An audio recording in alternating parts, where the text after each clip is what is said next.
When it comes to the Dallas Cowboys defense, everybody knows Micah Parsons, Trevon Diggs, Demarcus Lawrence.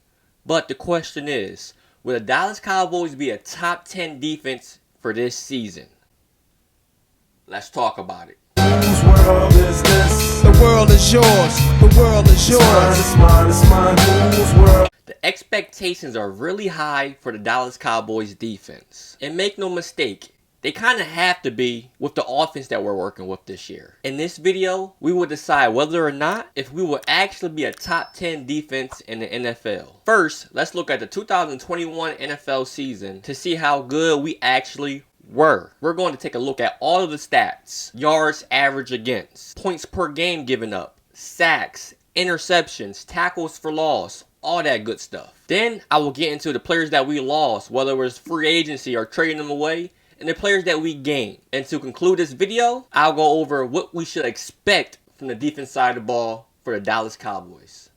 Starting off, just looking at the numbers and stats, we definitely weren't the best defense in the league last year, by any means. But if you compare the 2021 stats to the 2020 stats, you will be extremely happy with the improvement the defense made within 1 year. So in 2021, on the defensive side of the ball, we had two first-team All-Pro players in Micah Parsons and Trevon Diggs. They were also the only players to make a Pro Bowl last year on the defensive side of the ball. And as a team, we gave up 21.1 points per game, which was 7th best in the NFL, which is pretty good. I mean, that's a huge improvement from giving up 29.6 points per game in 2020, which was 28th in the league. We also gave up 351 yards per game last year, which was 19th in the NFL. Not so good, but not terrible. We gave up 238 passing yards per game, which was 20th in the league, and we gave up 112 rushing yards per game, which is 16th in the league. So seeing these stats, we weren't really good.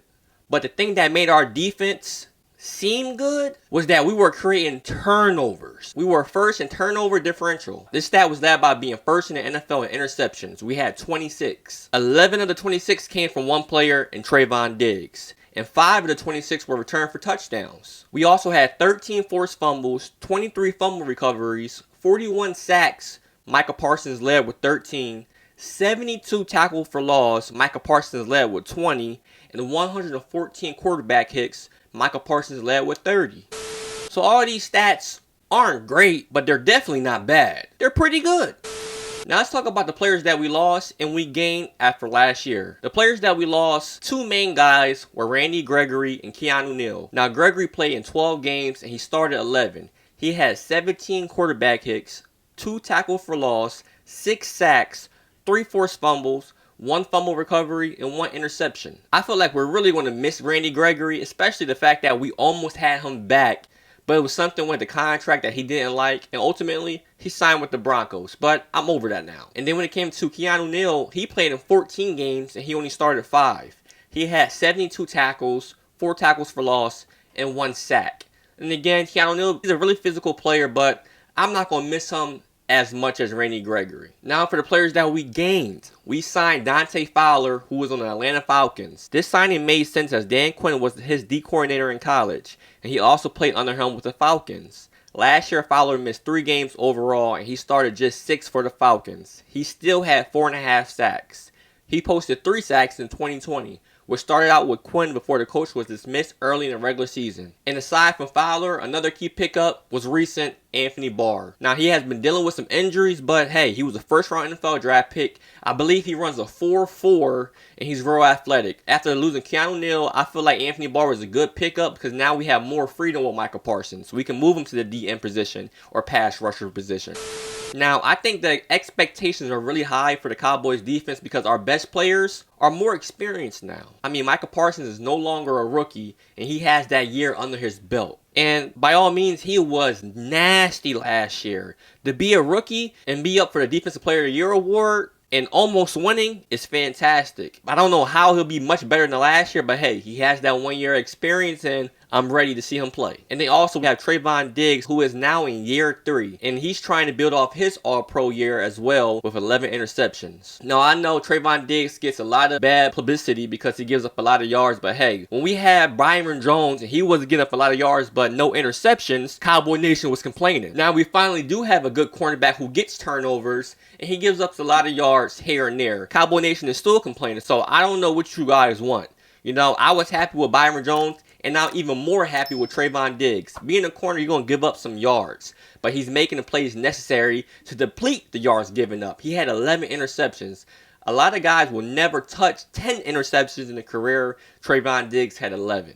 Now let's talk about each position group. Our defense line has been looking good thus far in their joint practices versus the Broncos and the Chargers, and they're led by Demarcus Lawrence. Now, when it comes to our D tackles, Gallimore missed 13 regular season games with an elbow injury last year, but came back to be the Cowboys' best defensive tackle. On the other side, on the defensive tackle position, we have Osa, who's a promising young player entering his second year in the league. He had a successful rookie campaign in 2021, posting 31 tackles, 6 sacks, and 11 quarterback hits. Now, I think those two guys will be our starters, or should be our starters, both Gallimore and Osa. And their backups will be Carlos Watkins, who actually signed a 1-year contract last year. He became the starter when Gallimore got injured. And he performed well in his increased reps, finishing 2021 with a career-high 32 tackles, 1 sack, and he also recorded an interception return for a touchdown. And the last guy I'll mention for the defensive tackles is Tristan Hill, who has been largely average during his time with the Cowboys, but he's arguably coming off his best season last year. And so far, he's been having a good training camp. I actually think we'll use him as trade bait to get another offensive tackle because we're struggling in that department, but this video is about defense. Now, those were the defensive tackles. Overall, pretty solid. When it comes to the defense in position, like I said, it's led by Demarcus Lawrence. And we lost Randy Gregory, but the Cowboys front office made an effort to try and protect themselves by re-signing defensive end Dorrance Armstrong and signing free agent Dante Fowler Jr. We also drafted freak athlete and Ole Miss defensive end Sam Williams in the second round of this year's NFL draft. Now, our linebacker core is, of course, led by Micah Parsons. And this position group may be the only area of concern outside of Parsons. But even with that being said, LVE has been looking good thus far. And like I also said, we just signed Anthony Barr, who was a Pro Bowler just a couple seasons ago. And the last comment on the linebacker group is Jabril Cox, who is an athletic young guy that Cowboy Nation should look out for. And the last position group on the defense is the secondary. And I can't believe I'm saying this, but the secondary has been looking strong thus far. As we all know, Trevon Diggs leads this group with his 11 interceptions that he had last year. And Anthony Brown is probably having the best camp out of all Dallas Cowboys players. We have a good leader in Javon Curse at safety and great sideline-to-sideline range when it comes to Malik Hooker. Now, I think our defense will be good this year. But I also think that the defense will go as Micah Parson goes and if we keep up on getting turnovers. Without another big year in takeaways, we may have a much more average year. But if you take a look at the quarterbacks we face, I'm only really nervous about a handful of guys. Let's take a look at the quarterbacks. Tom Brady, I'm nervous about. Aaron Rodgers, I'm nervous about. Matthew Stafford, I'm really not nervous about. I'm more nervous about the receiving core and Cooper Kupp, but since he has that receiving core, I'm nervous about him. Joe Burrow, best believe it. Kirk Cousins, I'm not nervous. Ryan Tannehill, I'm not nervous. Matt Ryan, I'm not nervous. Jared Goff, I'm not nervous. Trevor Lawrence, not nervous. Justin Fields, not nervous. Davis Mills, not nervous. Jalen Hurts, not nervous.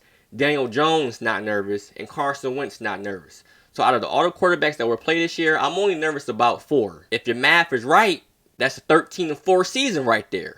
So overall, on the defense side of the ball, we have a lot of coaching to do because we do not have another unicorn this year like Micah Parsons. Teams now know they have to account for him. To a lesser degree, they also now know about Javon Curse and what he brings to the table. The Cowboys had a certain element of surprise with those 2 players that is now gone. So at the end of the day, will we be a top 10 defense? I think top 10 is our ceiling. I think we'll be between a top 10 and top 15 defense. But if you're a Cowboy fan, comment below your thoughts. Do you think that will be a top 10 defense? Do you think that, hey, we might be just average this year? And while you're at it, go ahead and leave a like. And like I always say, if you're a true Dallas Cowboy fan or just an NFL fan, period, go ahead and subscribe to the channel right now because it's free. But until next time,